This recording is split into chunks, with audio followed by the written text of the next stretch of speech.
अस्सलाम वालेकुम स्टूडेंट्स। आज के लेक्चर का जो टॉपिक है वो है सेल लाइक बॉडीज़, यानी वो ऐसे छोटी छोटी इज्साम या बॉडीज़ जो कि सेल की तरह की हैं, सेल नहीं है लेकिन सेल की तरह की। हमने रेड ब्लड सेल्स पढ़ा, हमने वाइट ब्लड सेल्स पढ़ लिया है। अब है सेल लाइक बॉडीज़ में आ जाते हैं सबसे पहले प्लेटलेट्स। प्लेटलेट्स को आप थ्रोम्बोसाइट्स भी कह सकते हैं, ठीक है, यानी इसका जो दूसरा नाम है वो थ्रोम्बोसाइट्स। अगर इन केस के आ जाता है ये क्वेश्चन कि व्हाट इज़ थ्रोम्बोसाइट्स, तो आप समझ जाइएगा कि ये प्लेटलेट्स के बारे में पूछ रहे हैं। अब प्लेटलेट्स के कुछ कैरेक्टरिस्टिक्स हैं, वो क्या क्या हैं।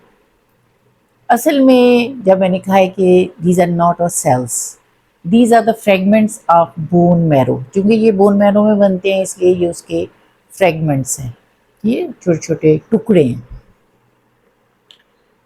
इसमें न्यूक्लियस नहीं होता, ठीक है।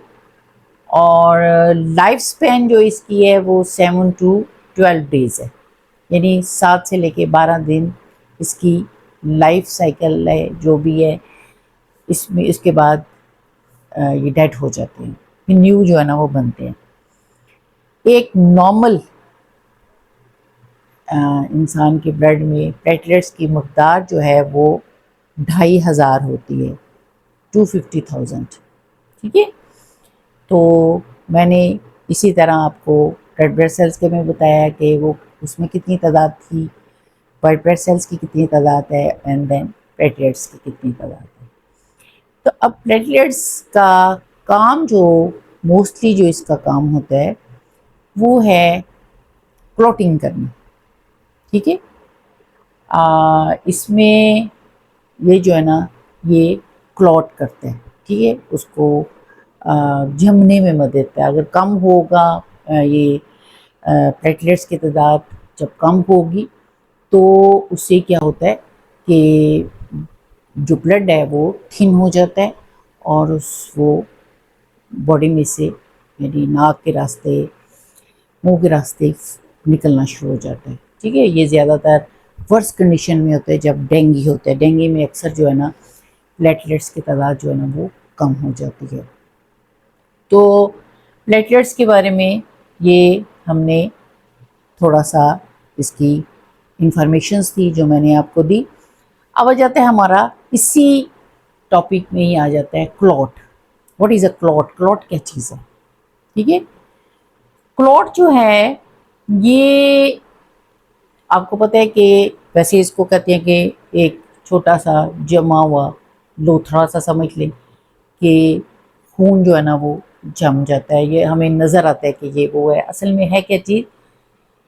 ब्लड वेसल्स डैमेज्ड, प्लेटलेट्स जब ब्लड वेसल्स के अंदर डैमेज्ड प्लेटलेट्स इकट्ठे हो जाते हैं, गैदर ब्लड वेसल्स में जब प्लेटलेट्स इकट्ठे हो जाते हैं, यानी डैमेज्ड यानी सही वाले नहीं, लाइव नहीं, डैमेज्ड प्लेटलेट्स जब ब्लड वेसल्स में इकट्ठे हो जाते हैं, फिर क्या होता है कि which convert the fibrinogen into fibrin. ये फिब्रिनोजेन को फेब्रिन में कन्वर्ट कर देते हैं, यानी जो है ना हमारे पास जो प्रोटीन है fibrinogen which is a converted into the fibrin. इसके बाद जो है ये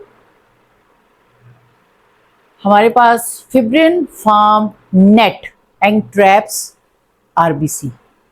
फिब्रिन क्या करता है कि एक नेट सा बना लेता है और जो रेड ब्लड सेल्स हैं उनको ट्रैप कर लेता है। अब ये जो मैस है ये हार्ड हो जाता है, ठीक है, यानी जब ये हार्ड हो गया तो उसको हम कहेंगे दिस इज़ अ क्लॉट। यानी रिवाइज में करवा देती हूँ आपको कि ब्लड वेसल्स के अंदर जब प्लेटलेट्स जो हैं, डैमेज्ड प्लेटलेट्स जब इकट्ठे हो जाते हैं और उसके बाद ये कन्वर्ट कर देते हैं फिब्रिनोजेन को फिब्रिन में, ठीक है। These fibrin which form a net, fibrin जो है ना ये एक नेट बनाता है किसके इर्द गिर्द, which trap the RBC, red blood cells के इर्द गिर्द जो है ना वो एक नेट सा बना लेता है। फिर ये जो मैस है वो ऐसा ऐसा हार्ड होता जाता है और इस हार्डन मैस को हम क्लॉट कहते हैं। अब इसी में ही एक छोटा सा एक टॉपिक है, व्हाट इज़ अ पस। पस क्या चीज़ है? पस ये होते हैं कि macrophages, macrophages die during killing the germs. Macrophages these are the white blood cells की एक टाइप्स है। जब ये, क्योंकि इनका काम ये होता है कि ये डिफेंड करना, ये जर्म्स के खिलाफ लड़ते हुए मर जाते हैं, किल हो जाते हैं, ठीक है, ख़त्म हो जाते हैं। फिर क्या होता है कि ये डेड सेल जो है ये एक्यूमुलेट होते हैं at the time, at the place of damage area, उस डैमेज एरिया के इर्द गिर्द ये इकट्ठे हो जाते हैं, ठीक है, एक्यूमुलेट हो जाते हैं। And this is called the, ये पस कहते हैं, ये वाइटिश सा एक सब्सटेंस बन जाता है, दिस इज कॉल्ड द पस। तो ये हमारे पास जो है ना आ जाता है पस क्या है, ठीक है। तो ये हमारे पास तीन जो है ना हमने कैटेगरीज पढ़ ली हैं, प्लेटलेट्स, क्लॉट एंड पस। तो मुझे उम्मीद है कि आपको समझ आ गई होगी। अब नेक्स्ट हम लेक्चर में बताएंगे शॉर्ट क्वेश्चंस इसके बारे में कौन कौन से हैं।